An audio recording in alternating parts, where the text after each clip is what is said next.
Meus caros, mais uma sessãozinha de diálogos entre mim e António Costa, já que ele não responde à oposição, pode ser que me responda a mim, pelo menos que me ouça, que ele também não ouve a oposição. Sabemos que temos um problema sério em matéria de professores e por isso já adotámos primeiras medidas e amanhã vamos aprovar no Conselho de Ministros um diploma.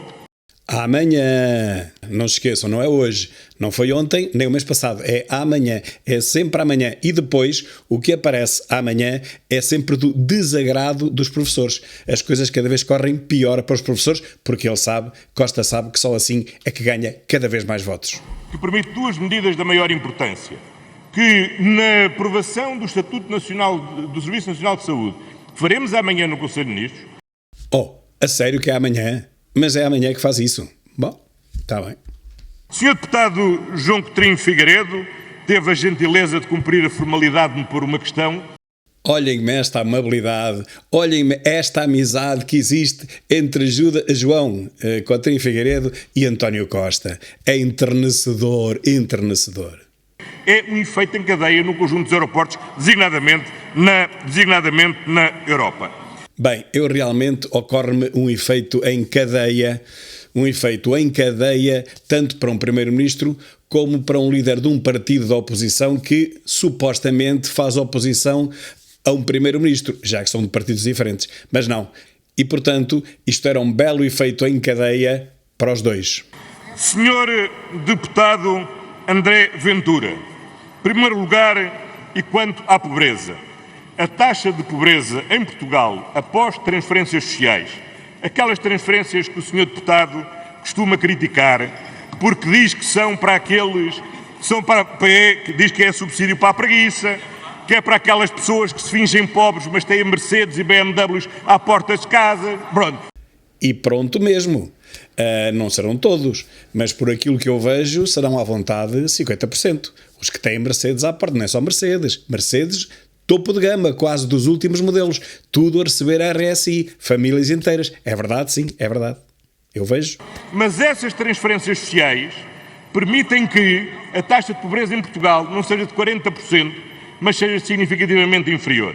Não, mas isso é que não é verdade mesmo, porque essas famílias inteiras que recebem entre 1.200 a 2.000 euros por mês no CTT, é só estar lá na fila porque eles recebem sempre no mesmo dia, já não eram pobres antes. Simplesmente, com o RSI para famílias inteiras, o que aconteceu foi que eles deixaram de vender nas feiras. E já sabem a que é que eu me estou a referir, não é?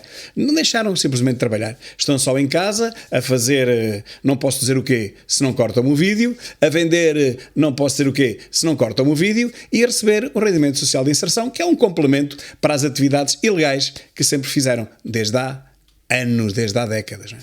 E devo-lhe dizer o seguinte, entre 2015 e 2019, a taxa de risco de pobreza após transferências sociais baixou de 19% para 16,2%. 19% baixou para 16%, mas isto depois de receberem os subsídios.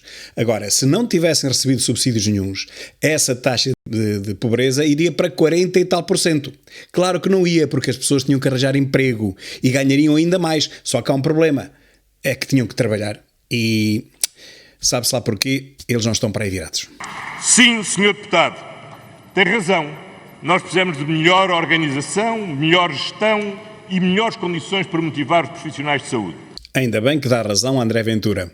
Agora, não tenha dúvidas. Os números são muito claros. O orçamento do SNS aumentou 40% e os profissionais do SNS aumentaram 20%. Mas é preciso explicar duas coisas. Primeiro, foi que a carga horária baixou de 40 horas para 35 horas. Logo aí, são precisas muito mais pessoas. E segundo, porque o SNS incorporou todos aqueles médicos, enfermeiros e auxiliares que faziam parte das PPPs, dos 4 hospitais que eram PPPs, em que entretanto passaram todos para o Estado, porque Costa arranjou maneira de que essas PPPs terminassem. Agora, claro que teve que suportar todos aqueles 20 e tal mil tarefeiros, enfermeiros e auxiliares que anteriormente trabalhavam para empresas privadas, PPPs, agora trabalham para o Estado. Mas são os mesmos. E eu digo-lhe, em pormenor, médicos, aumento de 20,15% desde 2015. Enfermeiros, aumento de 24,82% desde 2015. técnicos superiores de diagnóstica e terapêutica, 23,34% desde 2015. Mas lá está, o grosso de todos esses trabalhadores, funcionários, médicos, enfermeiros, tarefeiros, quadros superiores, já estavam nas PPPs que terminaram. Por outro lado, um ou outro que se tenha metido está em regime parcial, nenhum deles está em regime total. Portanto, vocês têm que meter 3 médicos para conseguirem ter o horário completo de 1.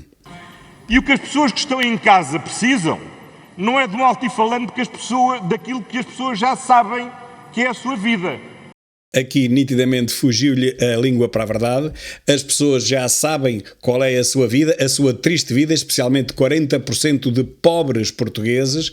Mas há uma coisa, é que as pessoas precisam também que alguém na Assembleia da República recorde isso aos 230 deputados eleitos, porque até agora o que se tem visto é que apenas 12 desses 230 deputados fazem eco dessa vida dos portugueses, dessa vida cada vez mais difícil. Quem não ouvir estes 12 deputados há de pensar que está tudo a correr bem em Portugal. E não está. Mais de metade da população portuguesa vive com bastantes, e digo mesmo, muitas dificuldades. E esse eco não se ouve na Assembleia da República se não for o Chega, se não forem esses 12, apenas 12 deputados. Para já, brevemente, multiplicaremos isso. Porque as pessoas não precisam que eu vá ao supermercado para saber quanto é que pagam. Esta ninguém percebeu. Agora, as pessoas que nos elegem sabem o que é que nos pedem. Não é que nós sejamos o altifalante das pessoas. O que nos pedem é que nós contribuamos para resolver os problemas que estão a sofrer. Pois, e é justamente disso que estamos todos à espera. Estamos 10 milhões de pessoas à espera, incluindo os socialistas, esses também estão à espera. Não sei o que é que o impede de começar a resolver os problemas do país. Já lá está há 7 anos. 7. E o senhor deputado fala, mas nem uma propostazinha apresenta. Nem uma propostazinha, Costa. O Chega apresentou 302 propostas. Quantas é que o Partido Socialista votou? Bola. Quantas é que recusou? Todas as 302. Como é que vem dizer que o Chega não apresentou nada? Só para o Orçamento de Estado, estou a falar só de propostas para o Orçamento de Estado, foram 302. E depois disso já apresentou mais de 70. Quantas é que passam? Nenhuma passa. A culpa não é do Chega, a culpa não é de André Ventura, a culpa é sua e do seu grupo parlamentar, que são uma vergonha. Mas, senhor deputado, há uma realidade.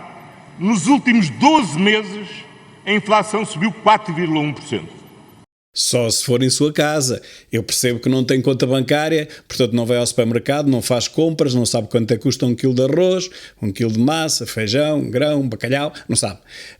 Mas não foi 4%. 4% se calhar ao mês. Só que um ano tem mais do que um mês. São contas que temos um dia, temos que nos sentar os dois para fazermos algumas contas. Está bem, Costa? Um dia temos que fazer isso. A má notícia é que, para os portugueses, é que infelizmente vamos continuar a ter inflação.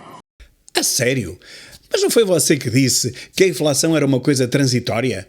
Há poucos meses, 2, 3 meses, a inflação era transitória, ela ia acabar por terminar, por parar, e antes do final do ano, eu penso que foi isso que eu ouvi dizer ao nosso Primeiro-Ministro. Ou, entretanto, o Primeiro-Ministro mudou e eu não dei conta. É um clone. Aposto que este é um clone do outro Costa. E vamos continuar a ter inflação, sabe porquê? Porque o fim da inflação não se decreta. Se não tivéssemos adotado o conjunto das medidas que adotaram o Sr. Deputado, hoje os portugueses estavam a pagar mais 14 euros por um depósito de 50 litros de gasóleo e mais 16 euros pelo depósito de 50 litros de gasolina. Então estaríamos a pagar isso porque fizemos mal a alguém? Mas nós cometemos algum crime antes de nascer para ter nascido neste território, Portugal? É que nenhum país na Europa paga nem o gasóleo nem a gasolina a esses preços. Então porquê é que nós estaríamos a pagá-los a esses preços? Porque o amigo Costa lembrou-se de nos carregar com a maior carga fiscal sobre combustíveis que há memória, das maiores da Europa, quando nós ganhamos salários dos menores da Europa. E recusa-se a baixar o ISP. Vai baixando o ISP aos bocadinhos. É por isso que nós temos os preços dos combustíveis como temos.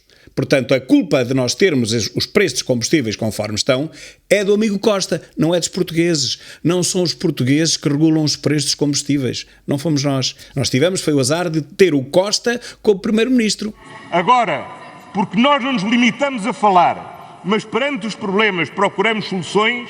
Os portugueses pagam hoje menos 14 euros no gasóleo e menos 16 euros na gasolina do que pagariam se nada tivéssemos feito. É essa a diferença entre nós e o Sr. Deputado. O Sr. Deputado fala, nós fazemos. É realmente de ficar de boca aberta. Quem ouvir este homem falar há de pensar que está perante o melhor primeiro-ministro do mundo. Sei lá, do cosmos inteiro. Acontece é que Portugal todos os anos baixa no ranking das nações.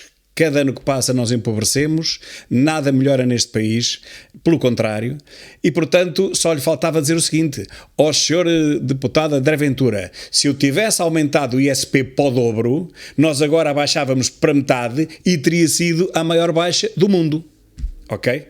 Isto em termos de demagogia é imbatível. Costa, em termos de demagogia, é completamente imbatível. Não lembra a ninguém, nem a uma criança de 10 anos, usar esta argumentação. Tão pobre, tão baixinha, tão rasteirinha. Mas, infelizmente, ele sabe para quem fala. Ele sabe que os portugueses não fazem contas e sabe que o espírito crítico neste país é muito pequeno. Mas, graças a alguns influencers onde eu não me incluo, esse espírito crítico está a aumentar, está a melhorar. E eu tenho a certeza absoluta que daqui a uns meses, o mais tardar daqui a um ano, Costa terá uma oposição nas ruas como nunca viu e depois há de perguntar para que é que lhe serviu a maioria absoluta. Quando os portugueses começarem a pensar pela sua própria cabeça, os portugueses não admitirão continuar a ser insultados todos os dias por um tipo mediano como este. Até amanhã.